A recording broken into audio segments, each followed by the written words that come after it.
incident aplenty, and specifically Narain Kartikeyan, race winner already this season at Zhuhai, had a fairly significant off and has damaged his hand quite badly. It's strapped up heavily, it's got a nasty cut on it, and I went over and asked him how he was, and he sort of shrugged his shoulders and said, well, we'll have to see when we get out there. And the boys have worked absolutely flat out at Team India just to get that car ready. I think they're just about going to make it out for the first session.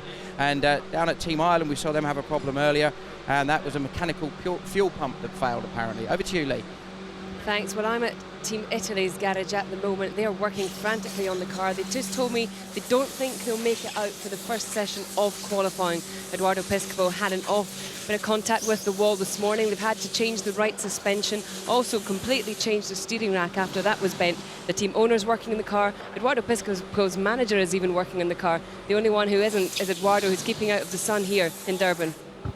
Thank you very much, Lee. Well, a frantic activity. This was as a result of the practice session this morning, John, which saw various incidents. And in fact, this car, Jackaroo, the Australian car, was also involved in one. Indeed, it was the most spectacular of all the incidents in South Coast Boulevard, when John Martin just got too courageous and looped the car. He tagged the wall with the back of the car. That damaged the gearbox. He smashed the nose against the concrete on the other side. But the Team Australia guys went to work, and within the space of less than half an hour they had removed the floor of the car, replaced the gearbox, and that car was back out on track for the last 10 minutes of the session. And if anybody's going to get an award for teamwork this weekend, I would say Australia gets my vote. Oliver Jarvis is driving for Team Great Britain this weekend. Robbie Kerr there in the support role this time. There he is, smile on his face. He's raced here very successfully in the past at Durban, but it's Oliver who's got the opportunity this time, and he's been on the pace straight away. Hasn't driven the track in the past, but he was quick right from the first session that he was in the car on Friday afternoon. Yes, and I mean, I've tipped Oliver Jarvis has got to be somebody for a podium position, potentially a race winner here, quite simply because he's coming off the back of a great win in Formula 3 in November in Macau, the most challenging probably of all the road circuits around the world, and that must give him a degree of confidence to come here to Durban. He did plot his copybook momentarily at the end of that session this morning, and into turn 1 Vodacom corner he made a sort of strange entry into the corner and then pulled away from it, and then the marshals pulled the car off the racetrack. So he missed the last 5 minutes of the session, and in doing so allowed France and Germany to leapfrog him in terms of overall lap time. So Great Britain ended up 4th behind France, Germany and Switzerland. Yeah, Switzerland were fastest. We saw Neel Jani in the car a moment ago there, but of course the massive amount of support here for the host nation. It is for South Africa, and whether Adrian Zaugg can back up the victory that he enjoyed last time out when we raced in Australia at Eastern Creek, a superb win in the wet, and he'll have plenty of support here this weekend. But there'll be lots of competition, and Jonathan Summerton, well, he's been going well. He was fast on Friday afternoon, not quite so quick this morning. They felt that perhaps they'd gone slightly the wrong way with the setup of the car, but don't discount this young man. We saw how committed he was when we had our Meet the Drivers feature on the beach. He was one of the fittest and one of the sharpest. Well, I think also it was the mental approach that he brings to that activity on the beach. You could see his face when he was running. He was absolutely in his own little zone. Nothing was distracting him. There are other walking wounded out there today as well. We've talked about India with Narain Kartikeyan with those unpleasant injuries to his hand and to both wrists, and also for Adam Khan of Pakistan, he's got large swellings on both elbows.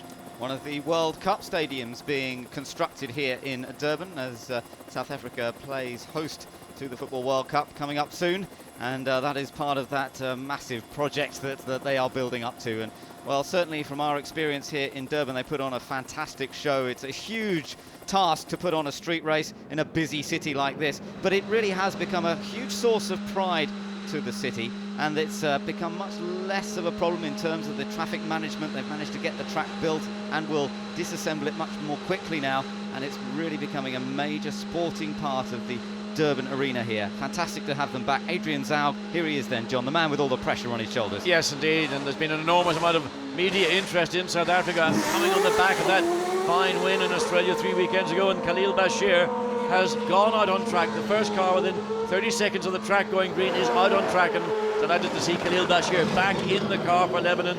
And Khalil's been, well, he's had a struggle basically because he's had very little track time in an A1GP car over the third series. So he's out on track.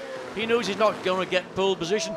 His goal has got to be simply doing the best job he can, particularly in this first of 2 qualifying segments for the sprint race. Yeah, the 24-year-old Khalil Bashir, who raced in the first ever A1GP event for Lebanon. and had a spectacular accident at Brands Hatch that we'll always remember. This year he's only contested one event so far. That was the Czech Republic event, and finished in 20th in the sprint race. That was his best finish of the 2 days. Here's an interesting driver back this weekend. This is Bruno Junqueira driving for Team Brazil. He did race here in Durban last year for the Brazilian team, and he's back, but he had an accident on Friday afternoon. Well, he was also very expensive 1 year ago. He went through 4 nose cones and went out on track, immediately was right on the pace, and then he threw the car at the wall and smashed the left rear corner of the car.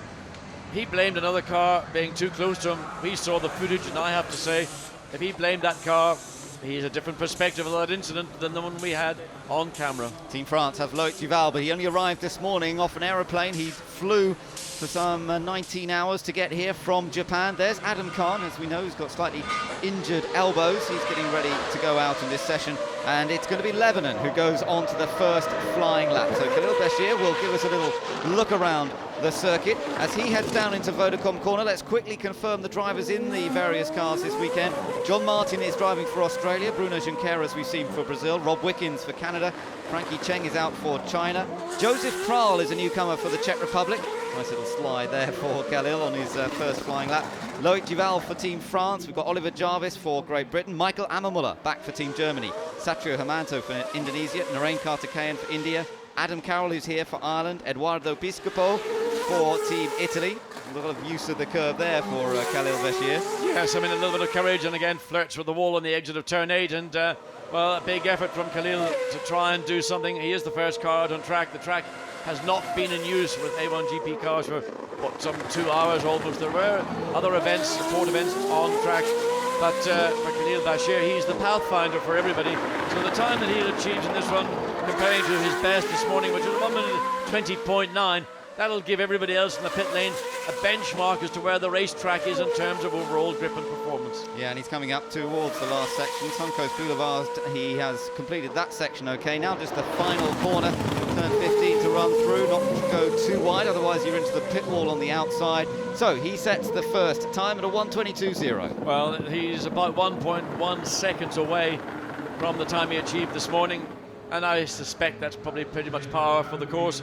The track does change, and particularly as the heat rises. We look back at turn 2, a corner which is a pretty innocuous corner, but caught out 3 people, including Narain Karthikeyan and the Italian entry as well. So no one really could explain it, but that's what some drivers are doing. They're attacking the curb on the exit of the Ericsson complex, turns 4, 5, 6 and 7. Attacking them aggressively can be quick, but it is very, very hard on the car, and if you do it incorrectly, it usually means a visit to the concrete on the outside of the corner. Rob Wickens there for Team Canada getting ready to go. We'll just quickly finish off the other drivers. Faraz Fauzi here for Malaysia, David Garza for Mexico. Jeroen Bleekemolen has been fast for the Netherlands so far. Johnny Reid back for New Zealand.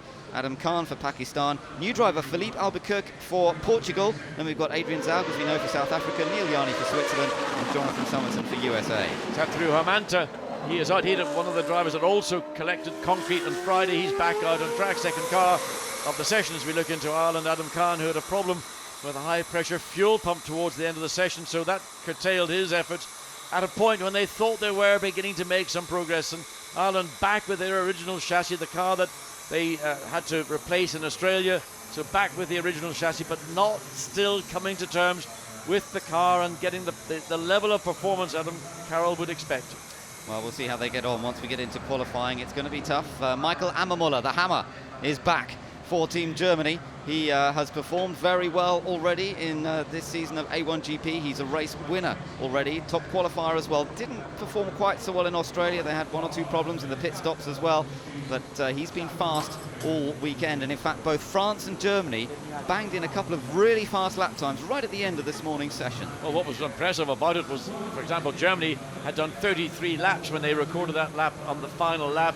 Loïc Duval had completed 29 laps, and it's very rare that we see drivers having the ability with a tyre that old to record those kind of times.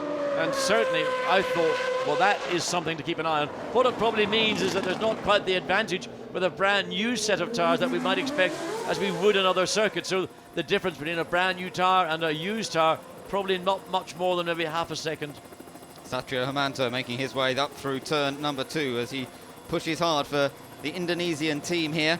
First time that he's been to this circuit though, and Mikula has contested this track in the past, but Satrio having to get used to it for himself. And just see the field, that's quite a tight area. We're in the Ericsson chicane, the two sort of sections there that they're now heading through. Now up through the long right-hander that leads onto the main straight here at Durban. Yes, you're changing carriageways from one to the other, and then you get onto this main run down into turn 9 and picking up speed all the way down. Most cars are running pretty much maximum downforce as you would expect on a street track into turn 9. Careful on the exit because the wall comes back towards you. So as you go out to it, it's coming back to meet you.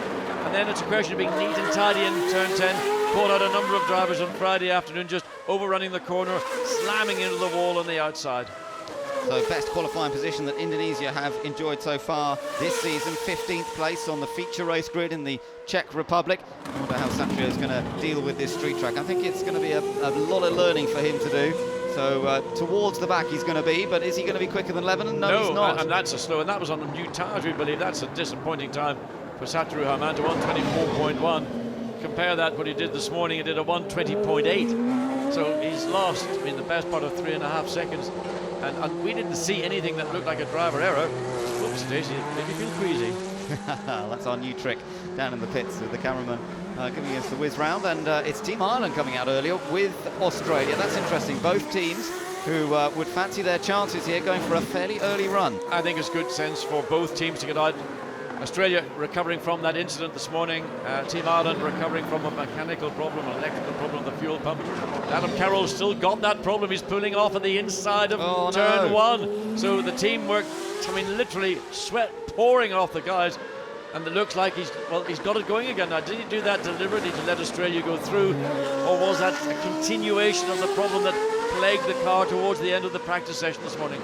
That was very strange. I think he's still got the problem. He's still got an intermittent problem, isn't he? It must be there's an electrical problem somewhere that maybe it's in the wiring to the pump rather than the pump itself. Well, of course, the pump's inside the fuel tank, and that's going to be a problem. The car is going to basically, if he can get it around the entrance into the Ericsson complex, I'll be surprised. He's literally just one wheel on my wagon, and let's cut away to the beach and get a general view as we go back to the pit lane. And the concern for Ireland, this is again heaping upon heap disappointment for Team Ireland, trying to get out of the way as Adam Khan, who's struggling with swollen elbows. The reason he's got those swollen elbows, as Narain Karthikeyan also comes out behind, is quite simply because Adam drives in a fairly flamboyant fashion, and the sides of a tub, carbon fibre tub, are very unyielding, and he's hammering those elbows against the sides of the tub. Consequently, he had large swellings on both elbows. He's having ice packs on them, and he's hoping to get through this without too much pain. This is significant because unless they can get that car out of the way and withdraw the yellow flags, anybody out there now who was on or about to start a hot lap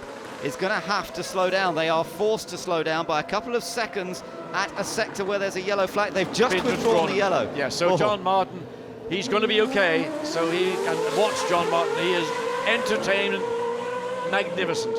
Yeah, good to watch. Let's hope that he keeps it on the island, because he did have that accident this morning. Not too much damage done, although there was a bit of a crack in the gearbox case as a result of the car reversing into the concrete wall. He goes past the stricken Irish car. The yellow flags have been withdrawn, so at least he can keep pushing, and we'll get an idea with his first time. This first of 4 segments, remember, of qualifying, but you only get the one flying lap in each 15-minute segment, so he's got to go for it here. Well, he is going for it, a typical John Martin style, absolutely flat out, and Adam Carroll's car now being pushed even more to the safety. It was in a precarious position when he stopped. The yellow flags were withdrawn to allow John Martin, amongst others, to go out and complete a lap. We saw Germany on track as well.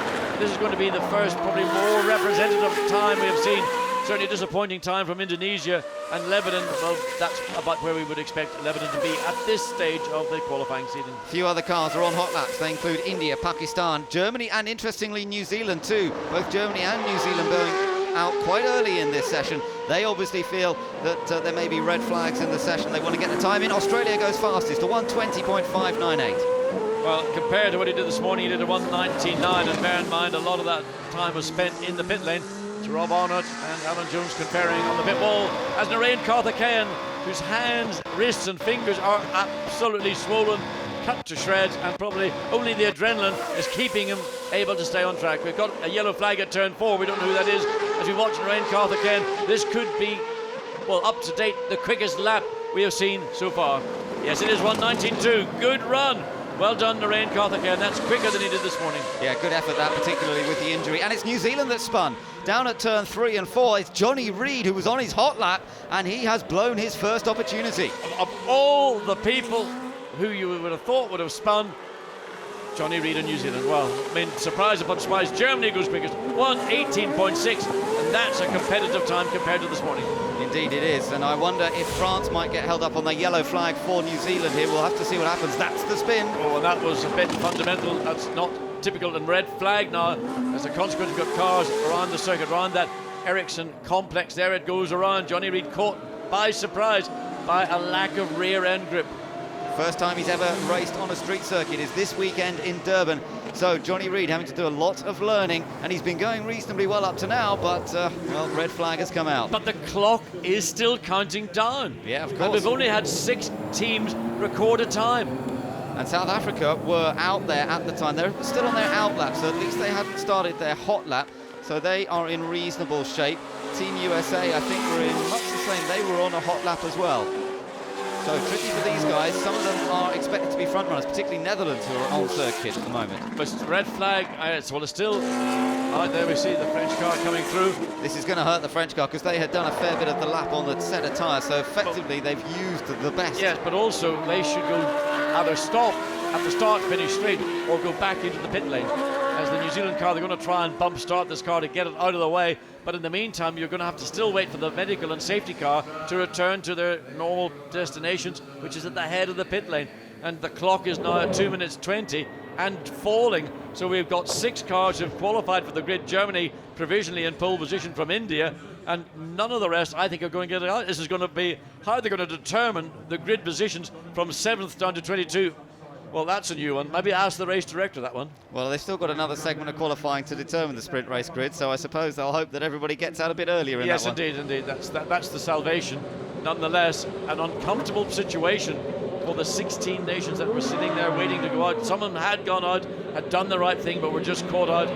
So Germany really must feel quite comfortable. They now know going into the second segment of qualifying for the sprint race exactly what the racetrack feels like, and really, other than India, Pakistan, Australia, Lebanon and Indonesia, no one else does. No, it's a very tricky situation for a lot of those nations who weren't able to get a time in. France went out relatively early, but they still didn't manage a time.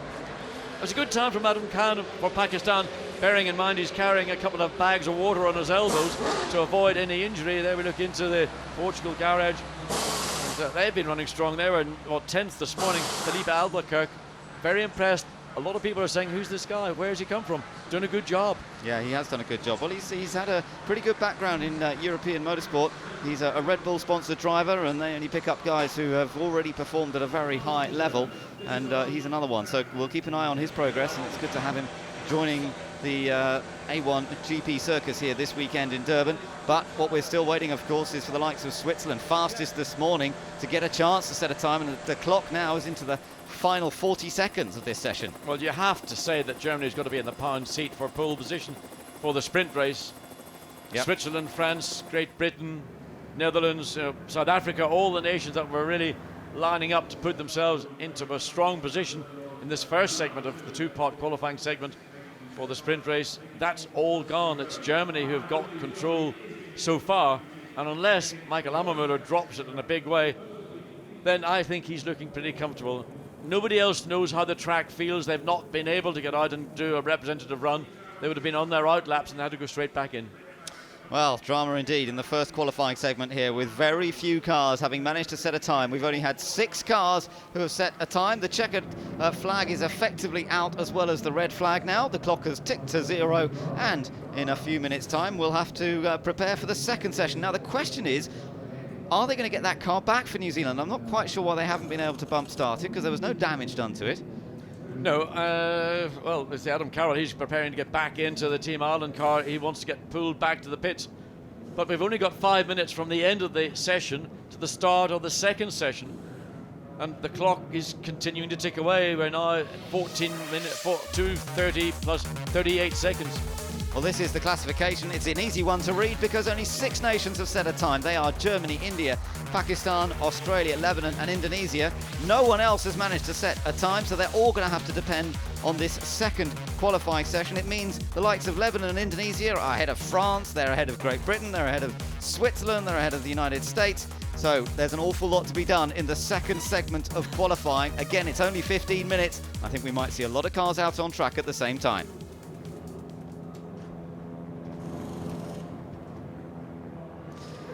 Good to see the fact that the New Zealand car is up and running now, so Jonny Reid will have another opportunity to try and set a time, but that's not going to do his confidence any good. First official attempt to qualify in on a street track, and he's had a spin. Now let's get down to the pits and some news from Lee Mackenzie. Yeah, thanks very much. Well, I've just spoken to some of the teams. Team Switzerland are very unhappy the session's not been restarted because they were in quite a strong position. They were still in the garage whilst their other rivals like New Zealand had spun out on circuit. France were most of the way around their lap. But back to Team Ireland, it was the same problem as they had this morning. It was fuel pump pressure, and it's very disappointing for them. Over to you, Simon.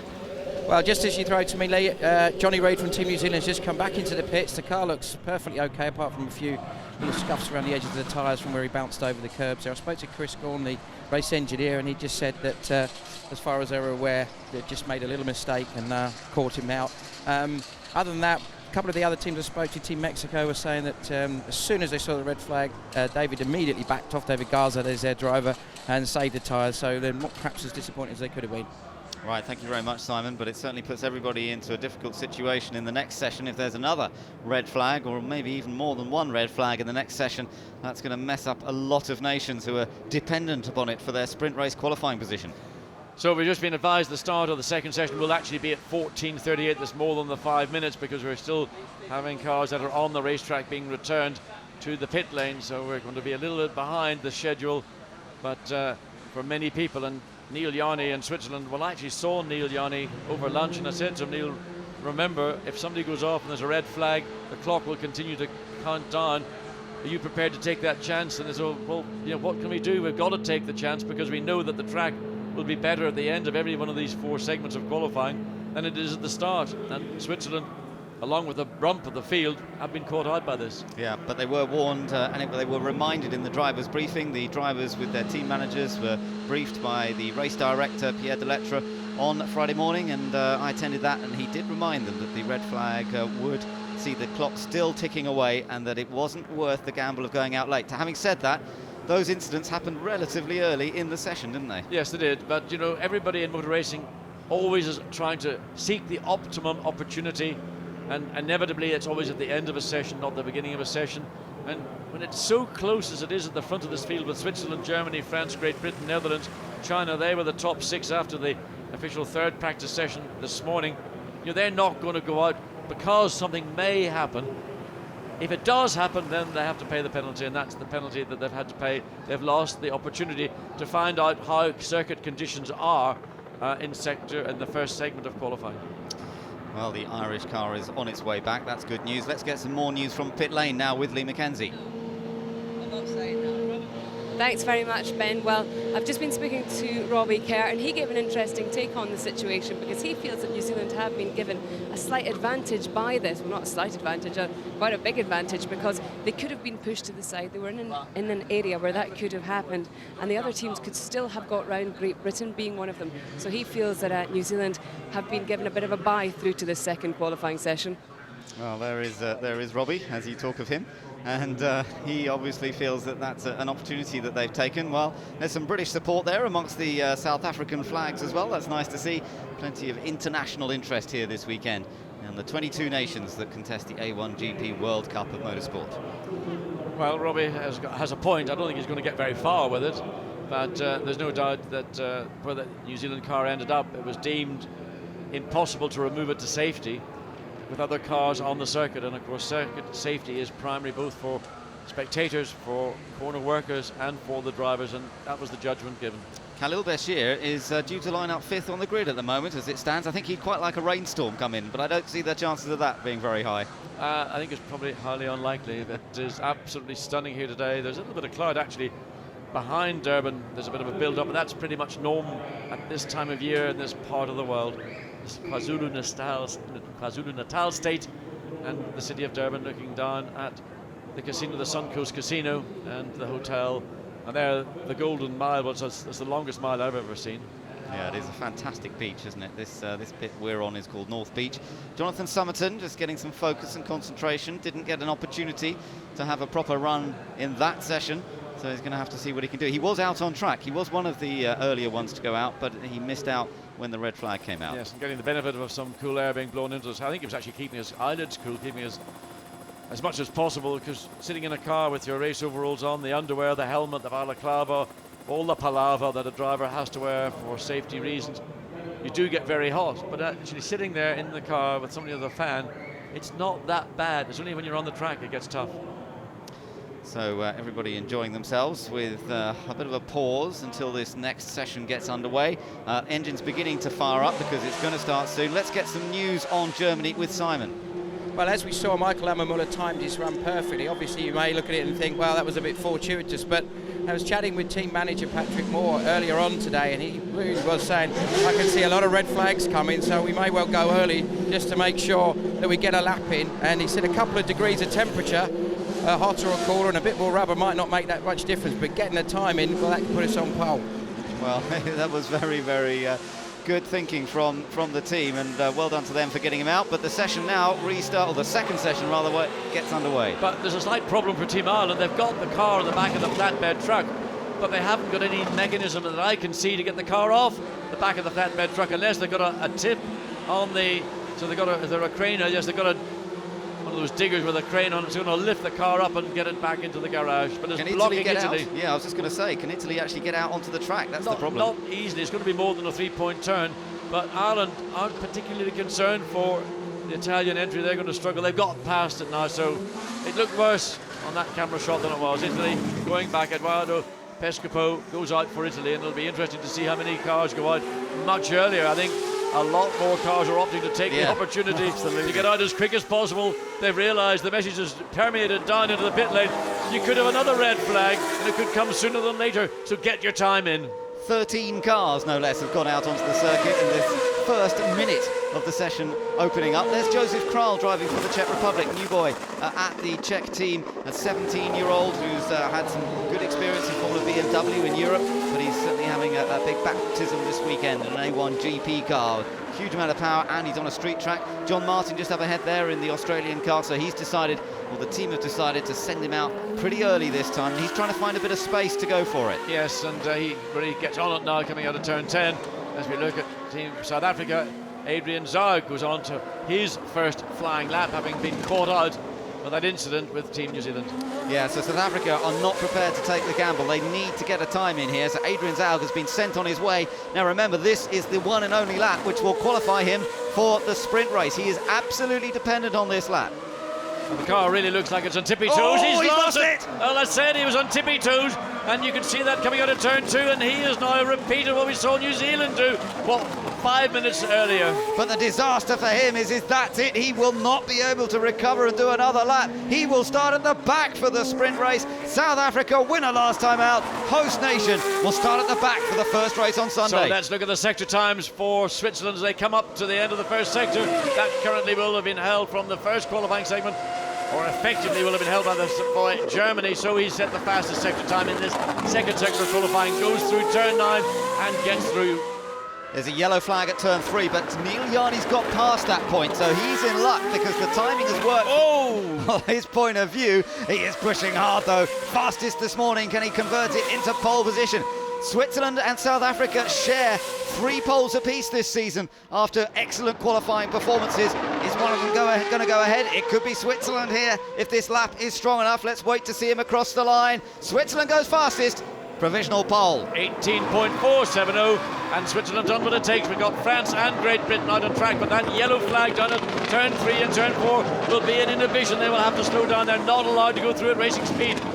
I think that's hurt France, because France have only gone 6th, John, behind Pakistan and Australia and others, because he's backed off in that sector. They had to qualify, so they had to finish the lap, but that has really hurt Team France. Now Great Britain, whether Great Britain. Oliver Jarvis got caught by the yellow flag or not, I don't know. Let's see what the lap time is going to be like. He should be somewhere up there. Yeah, but I suspect he was also caught by that flag because he would have been on a lap that was on the yellow. So he's fastest. He's quickest, 1:18.410. So if he managed to get through without that yellow flag, he will be fastest. He's taken provisional pole now. Tony Clements is pumped up about that. Seat holder for Great Britain as Oliver Jarvis has gone quickest. So all happening here in Durban. We've got cars off track 3 and 4 at the beginning of the Ericsson. That whole complex of 4 corners. As we watch Team USA to go back to Team GBR, having taken that provisional pole on that bit of grass, and nothing will move the car except a tow rope. This was the onboard view. Just tried to wind on the opposite lot, but nothing he could do.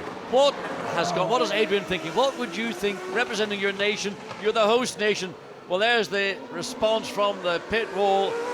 Disbelief, shock. Oh, what can they say? That's it. Well, New Zealand's got through there safely this time.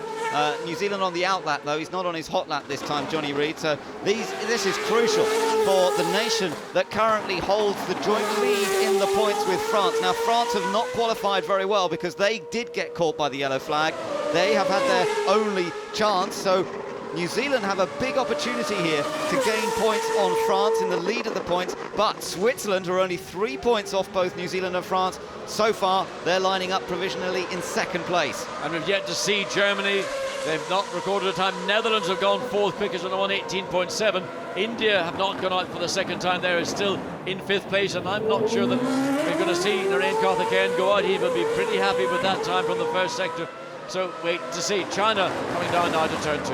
Yeah, let's see what Frankie can do, because he was going well this morning for Team China. Third different driver that the Chinese team has used here at Durban. Tengi Jiangyu was the driver in the first season, Ho Pin Tung last year. So Frankie's had to learn the circuit himself, and he's been going pretty well. So now can he convert that into a qualifying performance? His qualifying performance in Australia, much stronger. He was really happy with the way it was going there. So on to the quickest part of the racetrack and a chance to catch your breath. The first part of the circuit, very physical indeed. Lots of work on the steering wheel, correcting, turning. On the brakes down into turn 9. Relatively easy corner, just you can't see it until you arrive on top of it. And then the run back to the start-finish line. Careful through turn 10, a little bit wide and cost some time. That was time lost to China, not getting the car in early enough and consequently running wide on the exit of the corner. So now through Suncoast Boulevard and up towards the final corner, the car moving around, but this looks like a pretty handy lap from Frankie Cheng. Let's see where this is going to put him. He's had no yellow flags to deal with. This is a good clean lap. Where is it going to put him? China goes 7th. Well, that's not bad, but he's been beaten by Portugal. Great effort by Filipe Albuquerque, who's gone 6th quickest. The new boy, well, it's the first time he's ever qualified an A1GP car. First time he's been in one was this weekend, and he's currently 6th, so well done to Portugal. So New Zealand on the charge. Jonny Reid trying to claw back, as we see Malaysia's gone 5th. So where does New Zealand goes quickest? 1:18.229. Well, if he ever needed to redeem himself, he's done it now. And provisional pole goes to New Zealand. And again, that's matching just about the quickest lap. Because, in fact, that is the fastest lap we've seen here in Durban all weekend. What a way to come back after messing up his first attempt, spitting out. He has come back and set the pace. Jonny Reid in his first ever street track. Could he start from pole? But watch out for this man. Rob Wickens has been looking feisty all weekend. Missed out on a bit of running on Friday as a result of rookie driver doing a bit of damage to the car. Let's see where Rob Wickens fastest. Wow, what an effort.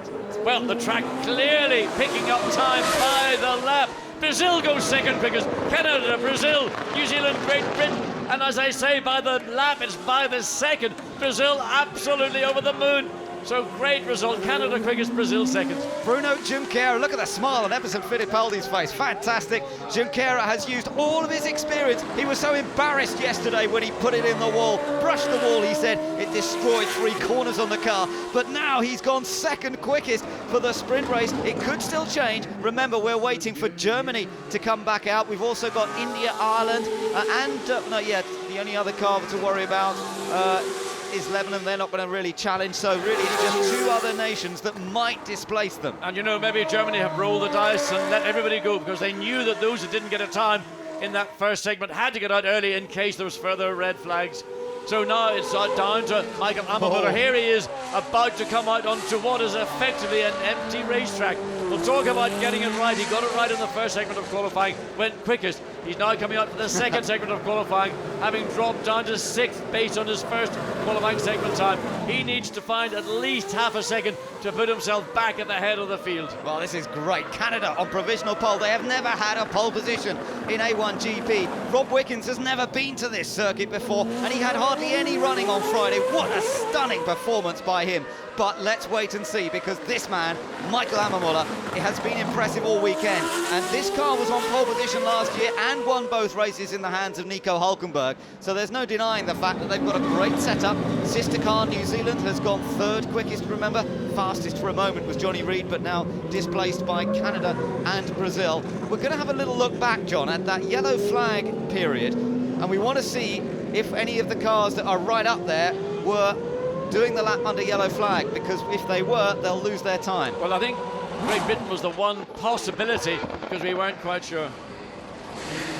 Well, we'll have a little look, and I do think we're going to have a little replay in a second of a shot where we might just get a glimpse. I think it's only going to be a glimpse, so we'll try and see what we can see. As Great Britain went through, we think the yellow flags might have been out, so that would be a real shame for Oliver Jarvis. Currently, Great Britain are sitting 4th. But if it was when the yellow flags were up, well, let's just concentrate on what Germany's up to. Building up to his flying lap now. Michael Ammermüller going after pole position. And a clear lap to do it in, no traffic ahead of him, and that's all he has to worry about, is concentration on his own lap, not outbreak yourself into turn 1, down into Vodacom corner, gets it round neat and tidy, gets the power on, good traction out of the corner, flat out up to turn 2, don't try to brake too deep in the corner, get the car positioned and then make your entry. First sector time to watch for is the purple time at the bottom of the screen. See how his first sector compares with that, and he's only a fraction down. He can make that up on the rest of the lap, slides it a little bit through the Ericsson complex. Now the second part of this fast chicane, where Danny Watts was watching this morning, and he told me he thought Ammermüller was the best through there. Well, he looked very good indeed through there, using the road absolutely on the limit, entering and on the exit, but doing it in a positive manner. Everything's going forward for Germany right now. There's that fraction of a second down to the first sector. Looking now at the second sector, 54.9 he needs to beat. In fact, he needs to beat it by about a 1/10 of a second to put him in a position to challenge Canada. No, he's down. 3/10 down. That's a big surprise. He's down on the split, and Canada could be sitting pretty to take their first ever pole. There's Rob Wickens. He's looking at the monitors as we are. He wants to know whether he's going to have pole position, or is Germany going to claim it. Can Germany pull something out of the bag on this final sector of the lap? Out of turn 15 he comes, over the bumps, but is it going to be enough for Germany to take pole position? Across the line he goes, and it's not enough at all. And Canada has taken pole position. It's their first ever pole in A1GP, and it's gone to the youngster Rob Wickens, who has impressed us so much in recent races. A stunning effort there. Now India a little down on time, 1.2 seconds down from Narain Kartikeyan. Perhaps track conditions have actually worsened, ironically, in the last part of this session, because the last 2 cars who've gone out here have actually suffered, and nobody would have expected that. We all thought they'd go quick. He's actually backed off. Remember, he is driving with an injured wrist, so he may have decided that it wasn't worth to keep pushing there. And it is Canada who has taken pole. Just a little replay here. That was Michael Ammermüller. Yeah, coming out of turn 2, he just slid the car a little bit under power. Didn't really have any detrimental effect on the lap time, but just the time drifted away once again in that final sector of the circuit. Great run from Bruno Junqueira to place Brazil on the front row of the grid for the sprint race. Emerson Fittipaldi, who was hanging around in the pit lane, wondering whether he's done the right thing with bringing Junqueira here after he trashed the car on Friday afternoon. And look, Oliver Jarvis looking and saying, and I don't know whether he's, but let's have a look again if we can see where the GBR car is. Where were the flags? Were they being waved at this point or not?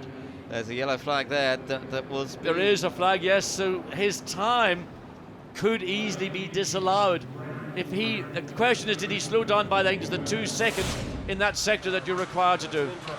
Well, they'll have to go and discuss that one, and well, it may well be that they get pushed right down to the back, because he had a fastest sector time at the time when the yellow came out. So I think they will lose that time. So 4th it could be to the back, where they will join host nation South Africa. It's the biggest drama, John, surely of that, apart from the fact that Canada's taken their first ever pole position, is that South Africa will start at the very back. not what the folks had wanted here in Durban. They were looking for South Africa performance from the front of the field. And of course the sprint race, a much shorter race, the distance to be determined, but 19 minutes plus a lap in terms of time. And bearing in mind that we've had so many situations where we've had yellow flags, red flags, it could easily be a timed race for the sprint race as opposed to the laps that will be determined shortly. Well, fantastic stuff, but we'll have to see exactly what happens. Let's get down to the pits. Lee has actually caught up now with Oliver Jarvis. Oliver, everyone's been saying how quick you are. What the teams and ourselves want to know is, was there a yellow flag out at the time? Well, I certainly got held up. I think there was definitely maybe 3-4 more tenths there from my side of things. But it was a difficult qualifying session. No time in the first one, and we had to get a banker lap in the second. So difficult session, but P4, we're fairly happy with that. We did the best we could with the conditions and that. Ollie, thank you. Thanks very much.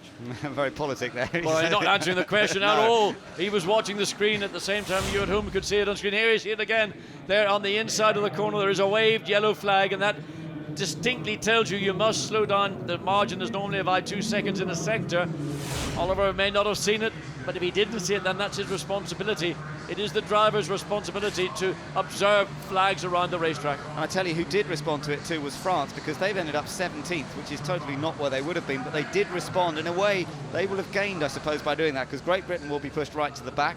France will gain one, so they'll go up to 16th, but it's still a tall order for Loïc Duval in the sprint race. And here, John, here is an understanding of why the qualifying system has changed this year, because that grid is now set for the sprint race. Under the old system, of course, you would have then raced like that and then qualified for the feature race as you finished the sprint race. People like France and South Africa would have had no chance, but now they do have a chance. It's all clear. 2 more sessions to determine the grid for the feature race. Yes, and we've now gone back to a level playing field. Let's just confirm those positions then. It's Canada and Brazil, a real surprise front row for the sprint race. New Zealand up there. Great Britain could be in danger with their 4th. Then it's Switzerland and Germany, the Netherlands and Malaysia, with India well up despite the injury for Narain Karthikeyan. Portugal, excellent Filipe Albuquerque on his debut in A1GP ahead of China and Australia. And then behind Australia, we've got Mexico and USA. Pakistan in 15th place, so that's one of their better qualifying performances of the year. Italy, France well down as a response to that yellow flag. Czech Republic down there as well, Lebanon, Indonesia, and then no times recorded at all for Ireland and South Africa.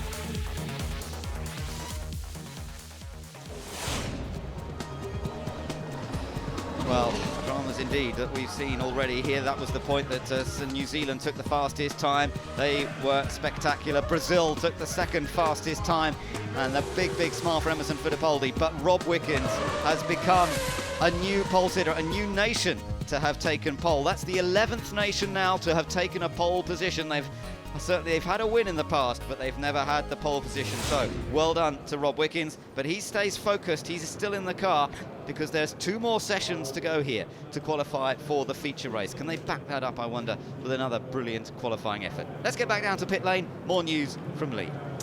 Thanks. Yeah, well, I've just spoken to Adam Carroll. Initially, when I said to him if he thought he was going to get back out or when he was going to be competitive, he did say Mexico with a bit of a wry grin. But since then, he's changed that. The team have told him to get ready. They will be back out for this next session of qualifying. Now, we talked yesterday as well about Bruno Junqueira hitting the wall yesterday.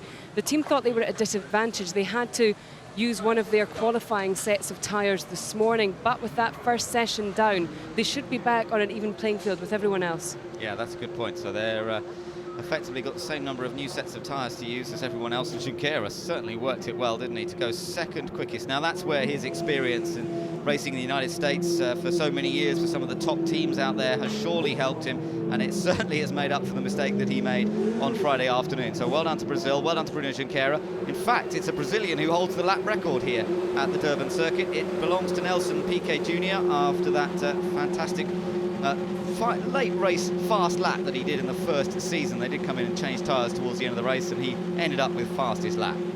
All set then for the 3rd session to get underway here, and this will be the first of 2 sessions to determine the feature race grid. Yes, and there's a little bit more anxiety in the pit lane. Everybody very keen. South Africa, right at the head of the field, needs to get out, needs to get a solid lap in to put themselves somewhere in contention for a good grid position for the feature race. It's funny, it says green flag, but there's no green light at the end of the pit lane. There's still a red light at the end of the pit lane. And almost half a minute since the track went green, so whether there's a problem with the electronics or somebody has not flicked the switch, Well, we've now reconnected. The clock has reset itself to 15 minutes. So waiting once again for the cars to be allowed to go out onto the track. Yeah, maybe there is a problem with the lights, I don't know, but they will no doubt change it to a flag if they need to and send them on their way. Once the race director is happy that this session is clear to start. Now, well, South Africa certainly got a lot of work to do here, but as we say, it's all been reset now. We start again. Yes, and some teams putting their cars back because they're not happy with them sitting at the end of the pit lane, engines running, temperatures probably going off the scale. So either there's a problem with the timing and scoring, or there's an issue on the track, and everybody has now shut down the engines. We did at one point see the track open. It was almost 30 seconds into the session. Then the clock reset itself, and now we've got a totally new situation unseen before at any one of the 3 years of A1GP, that the grid is now being pulled back up to their garages, and this session is not underway. No, that's right. We've just been given a note that it's not going to start for another, well, it's only 20 seconds or so, so they will get it going again, but they'll all be worried about temperatures and this intense heat and humidity. You do not want those cars sitting at the end of the pit lane and gradually building up water temperature, so they've all cut them off, and we should be seeing the green light coming on at the end of the pit lane in just a moment. Indonesia may well be the first one to go out onto the circuit. They're trying to get that fired up. It is green flag, and looking down, yeah, I can see the green light this time at the end of the pit lane, and away we go. The session is underway. Session 3 then, the first of the feature grid determining sessions, and it is Satrio Hermanto who is first out, early out once again for Indonesia. He has ended up for the first race in 20th place, so let's see whether he can improve on that for the feature race. So everybody wisely opting to go out early. South Africa were at the head of the grid. They pulled the car back into the garage to let the engine get some relief from the heat, sitting there for maybe 2 minutes in this heat, and just the build up very quickly. Temperatures arise, particularly the water temperature, and once it gets to a certain level, you're inclined to then pump out the liquids, and that is not what you want to do. Interesting, isn't it? Switzerland, of course, were looking so strong, but it hasn't gone quite to plan. They've ended up 5th for the sprint race, and their big rivals, New Zealand, are ahead of them. One of their other big rivals, France, are well behind them. So still keeps things very alive in terms of the main championship contenders. But for South Africa, 4th in the title battle at the moment, desperate to score well in both races. Well, that really is going to be tough from the very back in the sprint race. Let's see whether Adrian Zaugg can respond. He's really going to have to dig deep, concentrate and focus, but he is capable of qualifying on the front 3 rows, certainly. Oh, there's no question about the pace or the commitment from Adrian Zaugg for South Africa, as we once again look at the part of track that we still are uncertain as to whether Great Britain went through there with the waved yellow flag. In our judgment, he did. It's up to the race director to determine if there was a transgression of the rules and regulations as Zaugg comes through that final long, that just builds up speed, builds up load in Suncoast Boulevard corner. So here we go then, he's onto a hot lap. He's still got some other cars around just joining on, including New Zealand just come out of the pits. Hopefully that won't have any effect on Adrian Zaugg. Good smooth braking there, turns it in, looks neat and tidy, doesn't run too wide, out to the wall but no further, not enough to make contact. And now up to turn 2, this tricky little left-hander's caught a few people out, but that's neat. Yeah, he's on a good line. Yeah, now that was the corner where the car was literally But there's dancing. a yellow flag coming up. Oh no, it's been withdrawn. It's been withdrawn. He might be okay. That's why Humphrey Corbett had his hands in his face, yeah, absolutely. But the car looks a lot more stable. Oh, he's got held up now through the chicane. Was New Zealand the cause of the reason, or was it something else? And New Zealand not giving ground to South Africa, who are on a flying lap. Now pulls over to the right to let South Africa go past, but it's going to be a very irate Adrian Zaugg after this session. He'll say that was unfair. A car on an out lap, holding up a car on a flying lap. Oh dear, what is South Africa having to do here today? It is all going against Adrian Zaugg. It was his mistake earlier, but that wasn't his mistake. That was just sheer bad luck in terms of timing, and I'm surprised that Jonny Reid didn't get out of the way. He certainly caught him at a very difficult place to get out of the way initially, the chicane. Indeed, I think possibly he didn't want to get offline, because offline it is dirty. Didn't want to get gravel and grit in the start. Oh, Adrian Zaugg clipped it. He clipped the wall with that left rear. The tail swung wide. He goes across the line 1 minute 18.925. So far, that's the fastest lap in this first qualifying segment for the feature race. That's actually quite an impressive lap considering he got held up. I'm surprised he was that fast, but still, I don't think it's going to be enough to stay up front. Czech Republic have gone through, so has Indonesia, but it's now Great Britain we're watching on a hot lap. So the car looks much better than the South Africa car coming through this long, flat-out Suncoast Boulevard. Only flat-out in qualifying, and there's a big commitment. And then hard at the brakes down in turn 15. Careful on the entry, avoid the bumps, watch the wall on the exit as it comes back to greet you. Let's see whether this is going to be enough. Yes, it is for the moment. He's 17.916. We're getting into the zone from qualifying for last year. Yeah, 1:17.5 was pole position for Nico Hulkenberg, or his best lap to take pole position. Let's see what Loïc Duval can do, because he was very rapid this morning. This guy's flown in from Japan overnight. He arrived at 9 o'clock this morning. Can he take pole? It's looking... No, it's not enough. He's going to go third. He goes behind South African, and that is a surprise. Well, it looked good. The end of the lap looked very good. Somewhere on this lap, he's lost time. So Loïc Duval, he has still got another run to go, of course. They've all got that. New Zealand now, who grabbed the fastest time briefly in that first qualifying, if you like, the second part of that first qualifying. Big slide. Don't often see Jonny Reid doing that. He's trying very hard. Second. Great Britain quickest, New Zealand second, but 0.6 of a second slower than the Great Britain car. Yeah, big gap between first and second at the moment, but they'll be relatively happy with that. I think that's a good one to have in the bank, and they've still got another session of qualifying to go. So there you see the back of the car again, almost a mirror of what we saw from Adrian Zaugg in South Africa a moment or two ago, just exiting too early, and the back gets onto that dirty part of the track, and away it goes. Matt Halliday has driven for New Zealand here in the past, and he had it on the front row here last season, so that's what Jonny will be attempting to do. Great Britain on the slowdown lap, but fastest at the moment, looking to hold on to pole position, but there's still the remainder of this session, and there's just under 10 minutes left of this one, and one more after that. Now watch the back of the South Africa car, doesn't make contact. Well, I think he got away with it, but you don't get much less. Indonesia, and that was maybe the reason we had the yellow flags down at turns 3 and 4 at the beginning of that Ericsson complex. He got the car going, and the flag went out. It was withdrawn pretty much immediately, and well, we thought it might have been the New Zealand car, but it wasn't. It was Jonny Reid just in a slow lap that affected the pace of the South Africa car. Back to Cheng in China as he comes through turn 8. Yes, let's see what China can do on this one. In the first one, they have qualified 11th for the sprint race. There's maybe more there that they can draw from. They can perhaps be a little further up inside the top 10, looking at the pace we've seen from him this weekend. So smooth at that section. Yeah, it looks smooth because he's 3 seconds down. It would look smooth. Yeah, it would look smooth, wouldn't it? That's not enough. He's not going to be challenging Great Britain on that kind of lap time. Up through the Suncoast Boulevard there, the casino on the left-hand side as they pass that section, and now up to the final turn. This is not a quick enough run, I don't think, from Team China, as you say. Let's see where it puts him. It's going to be, what, 4th, 5th? No, 6th for Team China at the moment. Well, disappointing for China, but a good run for Adam Khan. He is 5th for Pakistan. In spite of, maybe that's something he should think about. If he's got very tender elbows, it's maybe helping him drive more economically. But look, talk about economy. Well, it's economy of pace for Rob Wickens in the Canada entry. Really committed through that exit of the Ericsson complex. Yeah, the man who has taken pole position already for one of the races. Can he do it again? There is still the rest of this session and one more remaining. Look at the split time to the bottom of the screen. The 54.6 is what he's aiming for, that Oliver Jarvis set. He's not as quick, though. No, 8/10 down. So this is not going to challenge Great Britain on this segment of qualifying for the feature race. He's still got one more to go. But, I mean, Rob Wickens must be on such a high. Oh, look at the way he slides the car, drifts the car all the way through that long Suncoast Boulevard, and then back down into the final turn. Keeps the car well off the curbs and bolts it well off the wall on the exit. Puts Canada in 5th place behind France, 1:19.029. Yeah, so a bit of time to find, but there's still another session to go. Germany behind, just going onto a hot lap as well. Ammermüller, who was quickest in the first segment of qualifying. This was, Canada was already going onto a hot lap as Germany came out of the pits. Yes, and that no doubt is a significant part of the loss of time. I mean, he could have lost up to the best part of a second in that incident. Compromised by the German car coming on track and having to go offline, the lock-up and consequent maybe out of balance of the wheel.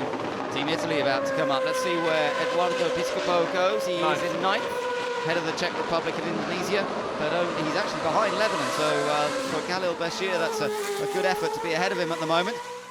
The Ammermüller really, he knows what he's got to do. He's disappointed. He was quickest in that first segment of qualifying for the sprint race, dropped down to 5th overall, and he needs to do an awful lot. He got in the way of that run earlier on, and the compromise for France. So now let's look and see what happens for Michael Ammermüller. Yeah, latter part of the lap he's got to complete here. So is he going to try and do something about that lap time? Well, of course he is. He's going to try and beat Oliver Jarvis's 1:17.9. That's the target, but is he going to be close enough? That's the question. Doesn't look that promising at the moment as he comes out of the final turn. He's got New Zealand to try and beat as well for second. No, it's a very disappointing 7th. He's behind Pakistan. That is a huge surprise. The car looks great. I mean, there's no question about it. The car rides the bumps well. It looks absolutely balanced in terms of what the driver needs to do and what the car is giving him back. As we go back to the Netherlands, Jeroen Bleekemolen. So they finished up, well, 7th in the sprint qualifying and goes 7th once again. Yeah. Consistent for the Netherlands in the feature race qualifying. Again, Australia comes through on the 11th. Again, behind Pakistan for Netherlands there. That's a great effort by Khan. He's done a great lap. Now, what about Bruno Junqueira? He's qualified second for the sprint race, remember. Let's see what he can do in qualifying for this one. Remember, the tyres that they're using in this sector should still be pretty good because they all lost their third. Good effort again by Junqueira. It's Great Britain fastest, New Zealand second, Brazil third at the moment, but still another 5 minutes of this session and one more session after that to determine the feature race grid. I'm impressed too, the fact that South Africa is still 4th, John, because remember how he got held up, appeared to get held up on that lap. Adrian Zaugg was actually had a great lap there, but he got held up and he's still holding on to 4th place. And the back of the car was dancing to the engine because he came onto pit straight, so all together he's, unless somebody can see what's going on here, it's Canada and Langley-Khan will not be very happy about that. So that was sloppy on the part of Rob Wickens. And there, oh look, there, that's Langley-Khan just saying, don't do that again, sunshine. I might be a bit older than you, but learn track manners. Yeah, and he did it before, didn't he? Didn't he do it at one of our recent races where he held somebody up in the qualifying run? So he's got to be a bit careful about that. He's got to be very aware. Tricky section again.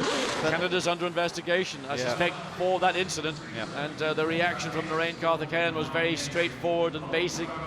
And consequently, Canada will be brought in and asked, spoken to about it. Remember, Canada have got that pole position for the sprint race, so they're sitting pretty happy. They may well, as a consequence of this investigation, be penalised in some form or other, but because they're only 6th biggest, they feel that one more shot, they ought to be able to at least consolidate that 6th place and possibly improve it. The time that they did in the first second was 1:18.1. First session of qualifying for the sprint race. They've done here a 1:19.0, so they've got the best part of a second with a fresh set of tyres. Still a couple of interesting cars to set a time. Ireland, Portugal, and most notably Switzerland. Switzerland, who've been so fast in the practice sessions, but ended up 5th quickest for the sprint race. Looking at the sector times there, by the way, and Great Britain has the best sector time at each of the 3 sectors around the lap at the moment, and that's why they're sitting pretty on provisional pole position with that 1:17.9. But I will be fascinated to see what Neel Jani can do. He's obviously leaving it pretty late in the session. Ireland are just about to head out of the pit, so still no sign of Team Switzerland, but they're joining the track. Adam Carroll, after those problems with the car earlier, let's hope that they have got that all sorted now. New tyres going onto the Swiss car, so Neel Jani is going out to challenge Great Britain's 1:17.9. First car to get into that 1:17 second area. So Neel Jani with a pretty clear track, brand new set of rubber on that car. And again, it looks like pretty fresh rubber to me on the set of the Portuguese car. So Filipe Albuquerque really impressing us here. 9th for the sprint race, starting on the 5th row of the grid. Yet to do a time for the feature race. Yeah, that is a great debut, isn't it, for Team Portugal, for Filipe Albuquerque. And we'll see what they can do. Their best grid position for João Urbano this season has been a 6th place on the grid. That was a very good performance by João Urbano. And let's see whether now he's going to be able to try and match that or even improve upon it. Adam Carroll then, still on his out lap, so he's got to complete the rest of this one before the clock starts ticking away. It's been a truncated, really, couple of sessions for him, starting this morning with that fuel pump problem, then a repeat in the first segment of qualifying here.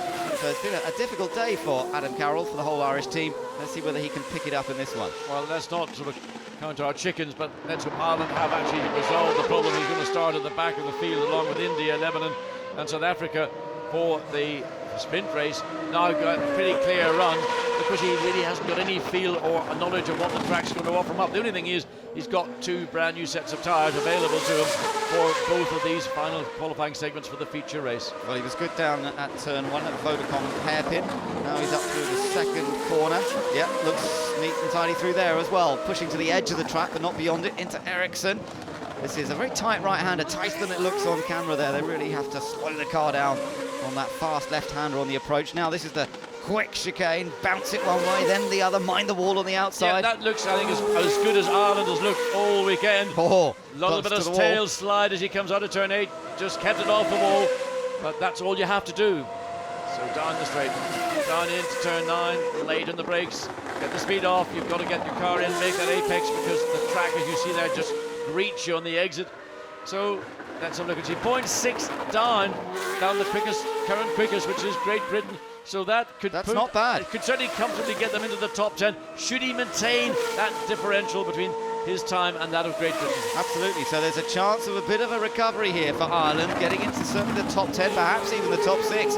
Let's see what Adam Carroll can do. Oh, he's skirting with disaster. Fantastic. And he goes 4th. Oh, that's a great effort by Adam Carroll. He was so committed. He's gone 4th. What a recovery. And Mark Kershaw, seat holder for Team Ireland, sucking his fingers, not knowing what to do, smile or cry. But I think it's a smile. Let's watch what Neel Jani is going to do for Switzerland. This is a good lap. Let's see, he's got it. 17.816. Provisional pole has gone to Switzerland, and Neel Jani has left it to the closing moments of that session to take it by exactly 1/10 from Great Britain's Oliver Jarvis and Neel Jani. Well, that's sort of the form we were expecting to see. Let's see where USA, that is disappointing. 16th for Jonathan Summerton. Don't know what's gone wrong there, because they were fast on Friday and they've completely lost the plot here today. And Portugal not so quick this time, 13th across the line for Filipe Albuquerque. So Switzerland certainly did it well, just pipping Great Britain's time there to take provisional pole, but we still have another 15-minute session to go. And Switzerland, who lost out to New Zealand and certainly to Canada and Brazil in that first segment of qualifying, well, they've come back well there. Neel Jani, provisionally fastest, you're riding on board with him at the moment. Can they hold on in the final qualifying segment, which will start pretty soon? No red flags in that session, no incidents at all really to cause any problems. So after all the dramas that we had in the first 2 segments of qualifying, that was a much smoother run. Well, weren't we delighted to see it? We actually saw cars on track. So Switzerland fastest in the first of the feature qualifying sessions. From Great Britain and New Zealand, Brazil again very competitive, and Ireland putting in a quick lap at the end. South Africa much better off this time. We're provisionally 6th ahead of France and Canada. Then Pakistan, an excellent 9th for Adam Khan. And then in 10th place it's the Netherlands, Malaysia following, and then Germany behind. 13th place for Portugal, then China, Australia and Mexico. Down in 17th place for United States, then Lebanon, Italy, Czech Republic, Indonesia, and with no time recorded in that session, Team India.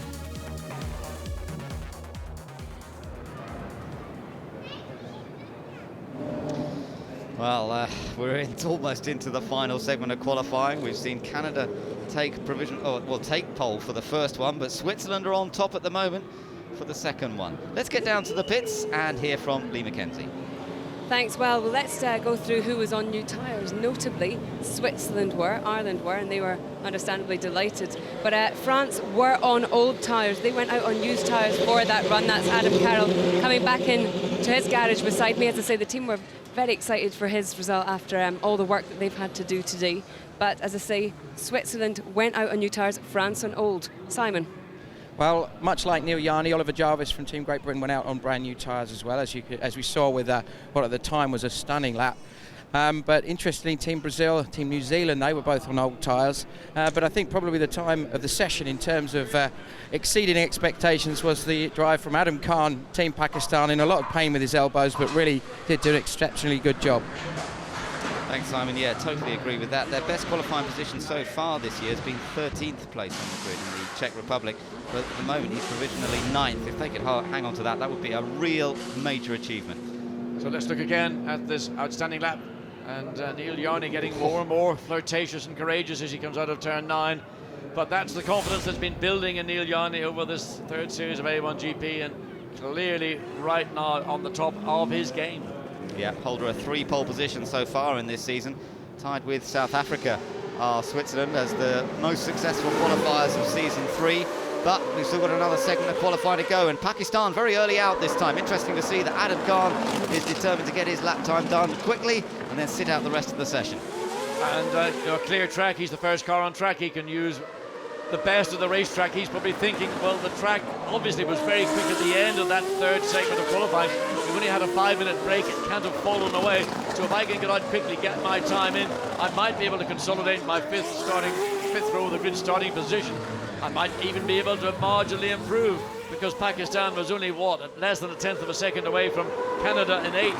That would be 4th row of the grid starting position if Pakistan could make up that little differential in time. Well, it's going to be interesting to see. I know Adam is very fired up, very determined, but is he going to be able to hold on for another fast lap here? We'll wait and see. The current standings at the bottom of the screen. First Switzerland, second Great Britain, then New Zealand and Brazil, Ireland and South Africa. Now, South Africa not come out quite as early this time. They're going to sit out and wait for a little while. That's interesting. They've got a good lap in the bank already, and they're not going to come out straight away. Lebanon have gone for the early run, and currently Lebanon ahead of several cars ahead of Italy, Czech Republic, Indonesia and India. So Khalil Bashir will be relatively happy with that, and if he can stay ahead of those, that would be quite an achievement, and perhaps, you never know, set them up to try and score some points here this weekend. Still looking for their first points. Now, Pakistan onto a hot lap. Here goes Adam Khan. So let's see the economy of movement in the cockpit. Adam, because of the pain and the discomfort he's suffering from his heavily swollen elbows from contact to the side of the cockpit, maybe he's discovered that economy of driving style and economy in the cockpit actually does pay big dividend. And I'm sure that bright young guy from Pakistan will be more than aware of the fact that the time has come with a lot less effort in the car. That's right, but let's see what he can do. Round the long right-hander onto the main straight. Then it's foot hard down on the throttle and gear shift up on the paddle shift behind the steering wheel. But then you're looking all the way down to the end of this long curving section, waiting for that braking point, waiting, then into the corner itself, turn 9. And then beneath the bridge, the M4 bridge that runs over the top there, into turn 10. Watch the wall on the outside. Ooh, he's close to it this time. Oh, he did. He flirted with it, but he's got the confidence. You can see that all of a sudden there's a change from Adam Khan. He's prepared to run the car right out of the ragged edge because he's got confidence. Yeah, that's right. He's doing a lot of racing at the moment, and he says that helps hugely to be in the car so often. Lots of miles. Let's see what kind of lap time he can come up with here. Across the line, and it puts him 6th. Yes, and that's a fine time, 1 minute 18.917, fully justifying the choice of going out the first car on the track. So he's got the benefit. He's moved up from 9th up to 6th place, 1 minute 18.9. That's the first time he's been in that 1 minute 18 second time zone all weekend. Khalil Bashir completed his lap, similar lap time to the one he had done before, and Italy went ahead there of Lebanon. A better lap time from Edoardo Piscopo. But a good effort that once again from Adam Khan, particularly bearing in mind he's got those injured elbows. Now, look at Team France deciding to come out pretty early here, John. Loïc, Duval. I think they've got little choice. If they can get a clear track, they can get an unimpeded run, then it really is down to what France have given Loïc Duval and whatever tire choice they've opted to go with. We know that the racetrack is quick. That's been confirmed by the fact that Adam Khan improved by just over 0.2 of a second to get into the 1 minute 18 second range. And now for France, who are really on the back foot, they're back at 8th place and an 18.9 as well. There's 3 cars all covered by barely thousandths of a second. Pakistan team were wondering whether he was going to make it round, saw the time, and yes, there is the reaction. That was a very, very good time indeed, and they will be well pleased with that. And now he's heading back into the pits, and hopefully keeping out of everybody's way. There was John Allen certainly looking very happy on the pit wall.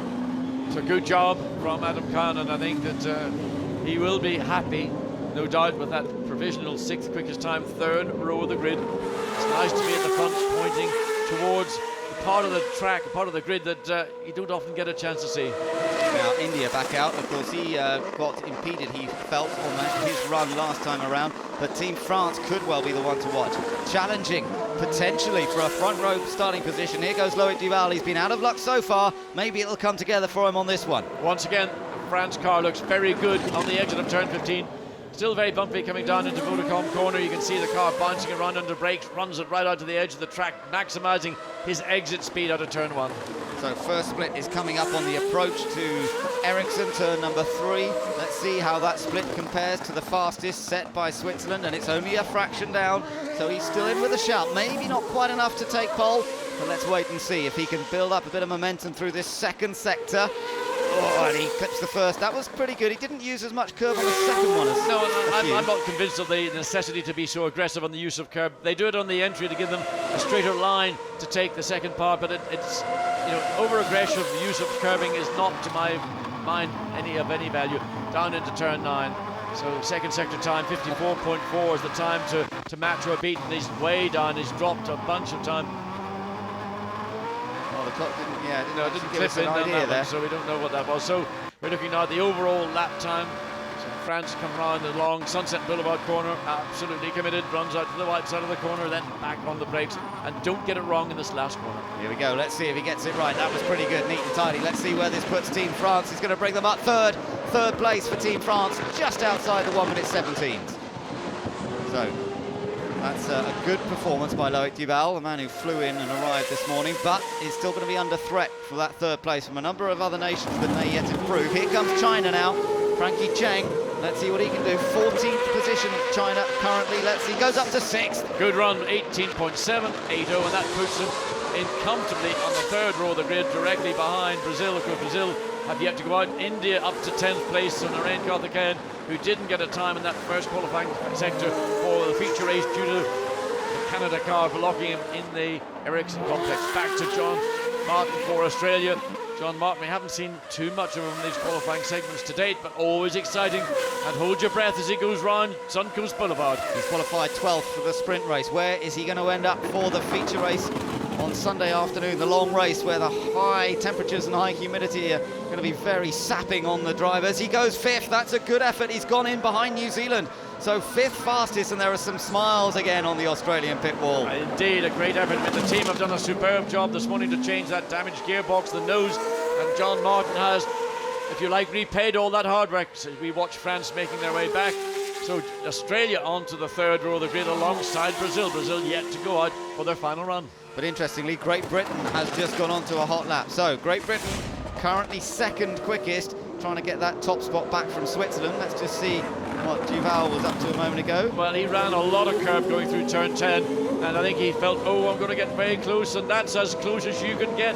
He nearly had our camera in the process. That's right, what a great view we had. Now here's Oliver Jarvis then, he's on a hot lap. He's trying to get pole back from Switzerland. Is he the street meister or not?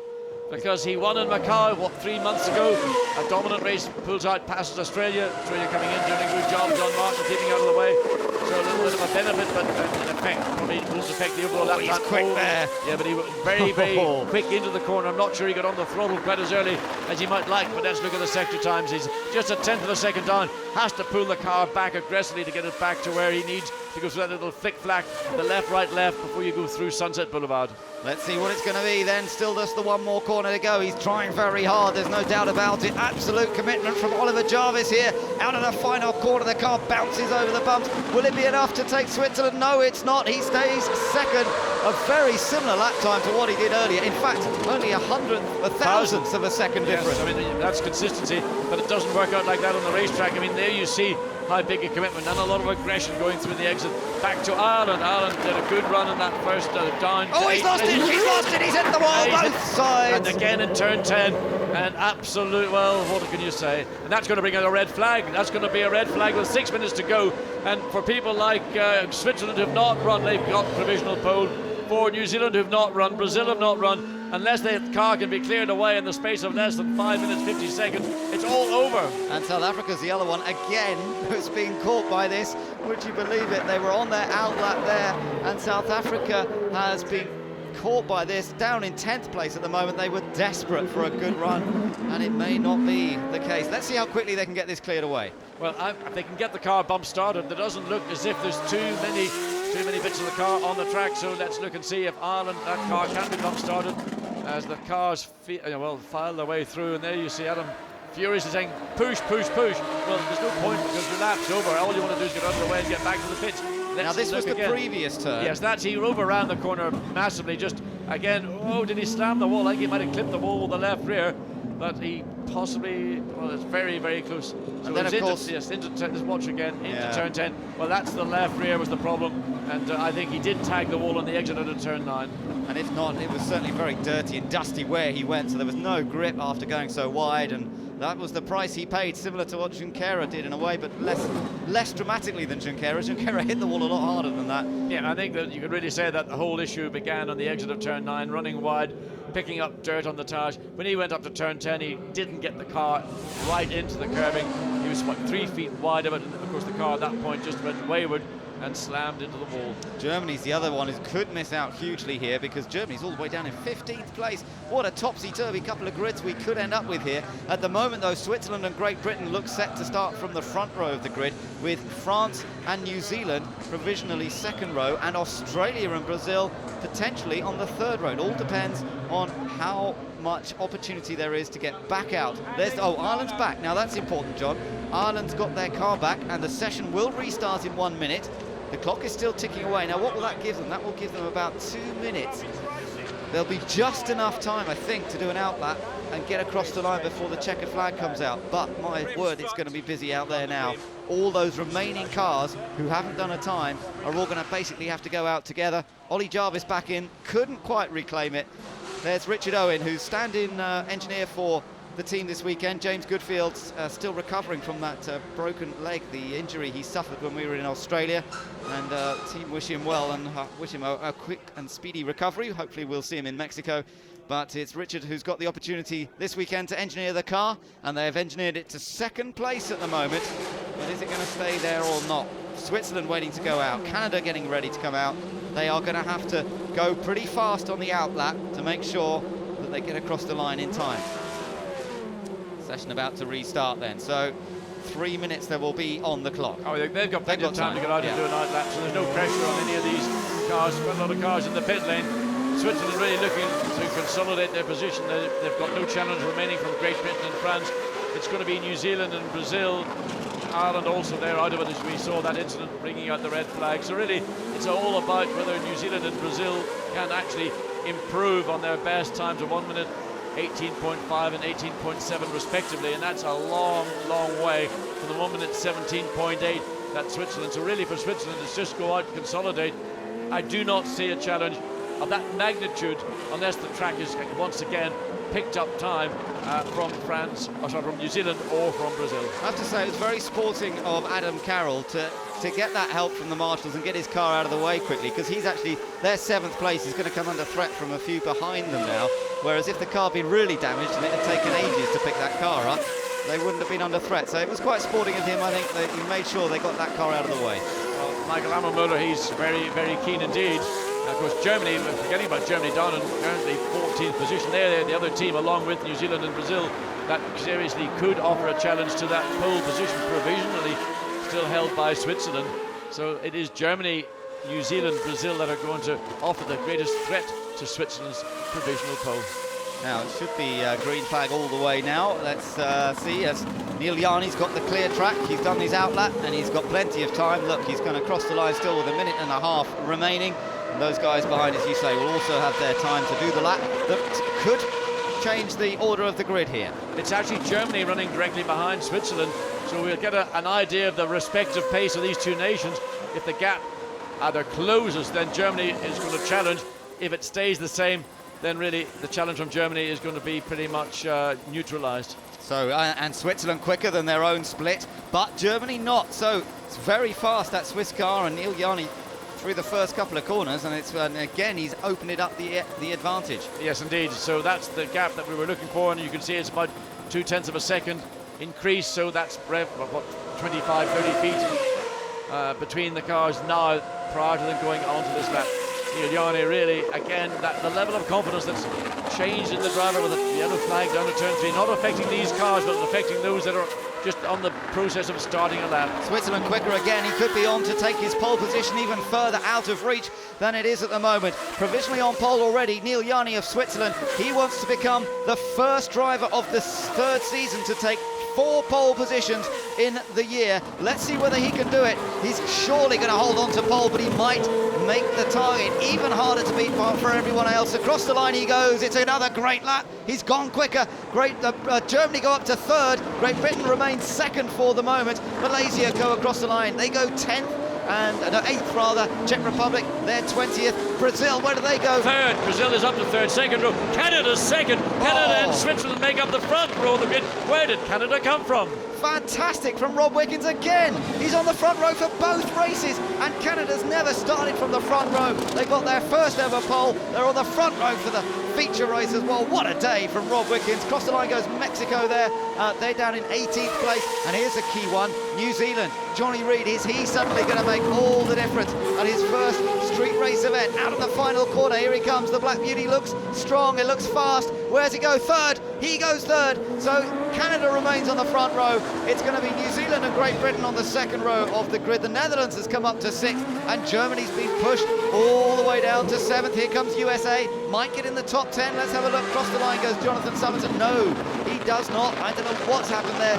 He's down in 15th place. Very disappointing for Team USA, and well outside the top 10. And host nation South Africa have been squeezed down to 14th as a result of those other improvements. So the host nation starting from the back for the sprint race, and Adrian Zaugg will start 14th for the feature race. Well, what a disastrous day it has been, and you have to feel for Adrian. So fast when he had a clear run, but he was just out of luck when it came to it today. Just things conspired against him, and there was no opportunity to improve. So bad luck to Adrian Zaugg, but well done to Team Switzerland. Max Welty and James Robinson there congratulating one another on a superb performance by Neel Jani. But what about Rob Wickens for Team Canada? He's taken pole for the first race and 2nd spot on the grid for the 2nd race. Outstanding performance, and definitely the best overall between the 2 races of anybody. Let's get back down to the pits now. Lee is with Adrian Zaugg. Adrian, not quite sure where to start. It's been a bit of a disaster of both qualifying sessions really for you, hasn't it? Yeah, I think the worst ever. Well, the first segment we weren't able to go out because a couple of people spun where I spun in the 2nd segment. I was just so surprised. It was just so slippery, and the rear just stepped out immediately when I came into the turn and tried to correct it, but there was nothing I could do. It was just too late into the turn. Yeah, that was the one thing. And then I did a safety lap like for the 3rd segment to just get a lap in. I wanted to go for it now in the last one, but something broke on the car. I'm not sure what it is, but I didn't get full torque from the engine, so it was no use continuing. Adrian, thank you for talking to us. You're welcome. Yeah, it must be very hard having to answer the questions. It's going to be a tough one, a tough evening for Adrian Zaugg, but for Neel Jani, there's plenty to celebrate. Switzerland becomes the first nation of this 3rd season to take a 4th pole position. They are the top qualifying nation now, there's no doubt about it. And Neel Jani has done a great job. That is, in fact, his 7th pole position of his career as well. So well done to Neel Jani. Let's get more reaction now. Let's go down to Simon Hill. Emerson, after a difficult day for Bruno yesterday, today really has come on very strong. I'm very happy. He did a very good job. Not many laps in practice because of his crash. And, 2nd in one race and 5th in the other one. That was a great job. I'm very happy the team had a good job of recovering the car after the crash. I'm very happy. Now, is Bruno confident the car's going to be good on a longer run as well? Yes, he's very confident. He's a racer. And we are looking for good pit stops. And I mean, it'll be a critical race tomorrow. I think it'll be a lot of yellow flags. Could be pace car out and the safety car out. I mean, it'll be a lot of emotions tomorrow in the race. Well, Team Brazil hold the lap record here from season 1, so it's obviously a circuit that the country likes well, and with a podium already this year, it's looking strong. Well, it looks like Brazilian weather here. It's the same as Brazil. It's very hot. It'll be a very tough race physically to the drivers.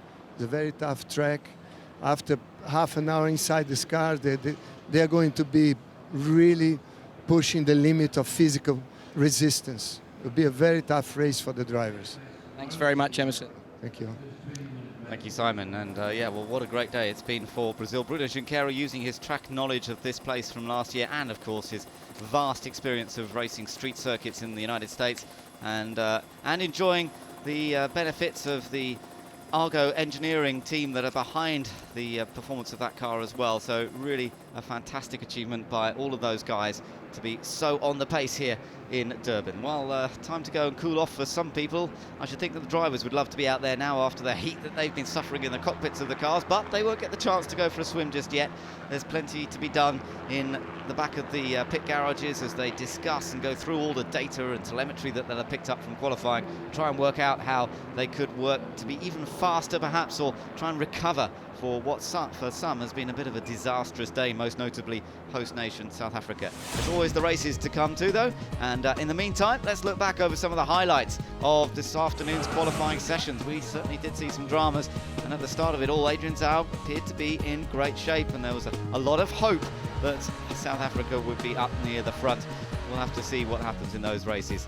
Both Narain Karthikeyan and Adam Khan, a bit concerned about injuries, Narain Karthikeyan in particular. But we got that first segment of qualifying underway, and only a few nations decided to go out early in that session, and that cost many dear, because first of all, Adam Carroll had troubles when the car cut out. That brought the yellow flags out. But then soon after that, it was the spin for the South African car, for the New Zealand car in that first segment that caused the red flag, and that meant that many people lost the opportunity to come out and set a representative time. Red flag was brought out, everyone else sat in the pits hoping that they might get a chance to run, but basically the clock kept ticking away and it spelled trouble for all of the other nations. Lots of great vantage points around this Durban street track, but everybody just wanted to see their host nation go well, and unfortunately that wasn't to be the case. Poor old Adrian Zaugg losing it, and that caused great consternation. It meant that South Africa would be right at the back for the sprint race. Well, Great Britain was going well, but the question mark remained as to whether they set their time under yellow flag, and that one will be no doubt resolved in the stewards' room a little bit later on this afternoon. New Zealand recovered themselves, looked as though they were going to be in great shape. Then Brazil were fast, but ultimately it was a tremendous performance by Team Canada's Rob Wickens to take pole position for the sprint race, the first ever pole position for the Canadian team. Well, that was the end of the first two segments of qualifying, and then we were into segment number 3. South Africa made sure of a good early lap, and that put Adrian Zaugg up there. There was consternation when they thought they might have been caught by another yellow flag. In fact, they did put in a very representative time, but there were to be more problems later on for them that really weren't allowing them to move up the order. Team Indonesia, Satrio Hermanto had this spin. Canada, first run, this was still segment 3 of qualifying, wasn't quite so impressive. He had a little problem getting held up by Germany at the start of his hot lap, and that perhaps cost him the opportunity to move up. Then there was this incident between Canada and India. Narain Karthikeyan was not happy. He felt he had been badly held up by Rob Wickens. Well, of course, that may have some bearing on what happens later on today when the stewards decide on the various different incidents. But Great Britain were in great shape. Oliver Jarvis, very, very fast indeed, but Neel Jani just pipping him in that third segment of qualifying, and the battle was going to be rejoined between them once we got into the fourth and final session. Well, Adam Khan was one of the first out there for the final session of qualifying, and it was another good effort for him, which has actually qualified Pakistan in 14th place, their second best qualifying performance of the season. France, well, they struggled a little bit, ended up with the 8th fastest time. Jarvis tried to respond to Neel Jani's time, couldn't quite match it, and then there was the slide and the shunt for Adam Carroll that caused the red flag that we thought might deny anybody else an opportunity to challenge that revised pole position time. Well, Adam Carroll was quick to get the car back to the pits. That allowed others to get on circuit once again, and it was in those closing moments that we saw some more good improvements. Neel Jani went a fraction quicker himself to make sure of pole position. Germany didn't improve quite so much as they expected. It's Switzerland that's taken pole, with Canada second for the feature race. So there we have two really quite different looking grids, and that is the grid for the feature race. Switzerland and Canada will be on the front row, then New Zealand and Great Britain on row 2. Brazil and the Netherlands will be on row 3 ahead of Germany and France. Portugal up there again for Filipe Albuquerque, and then behind him John Martin of Australia. China and Malaysia follow next up on 11th and 12th place. 13th for Ireland, then 14th, a good effort for Pakistan, but all the way down in 15th, South Africa ahead of USA, India, then Italy, Mexico, the Czech Republic, and at the back of the grid it'll be Lebanon and Indonesia.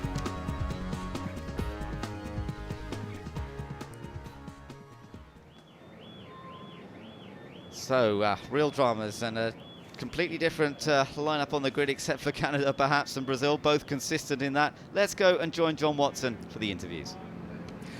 Welcome to the podium area just outside the Pangaea here in Durban, and it's absolutely scorching, and these guys want to get into the shade. But first of all, Rob Wickens for Canada, congratulations, pole position for the sprint race and front row of the grid for the feature race.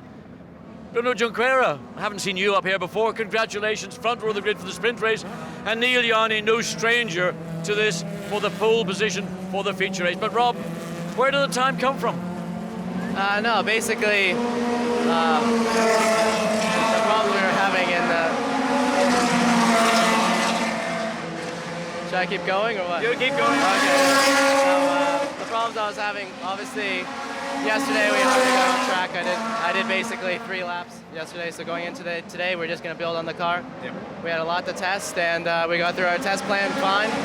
And we knew we would have had a solid car for qualifying, and in the first qualifying we got held up with the red flag and didn't post a lap, so it was good to get the first pole position for Team Canada. Okay, I mean, we couldn't hear anything you're saying, but first of all, congratulations, Canada's first pole position. You've won a race back in the first series, you got your pole position. Can you translate it into Canada's second victory, either in the sprint or the feature? No, I think we have a really good shot. This is obviously the furthest up we've ever started, and I'm really looking forward to the races tomorrow. Bruno, you came here, you were drafted in by Emerson Fittipaldi because you got a lot of street track experience. You slammed the wall on Friday, but you did it good here for the team this afternoon. Yeah, it was a great day today. Yesterday, very early in the session, I made a mistake.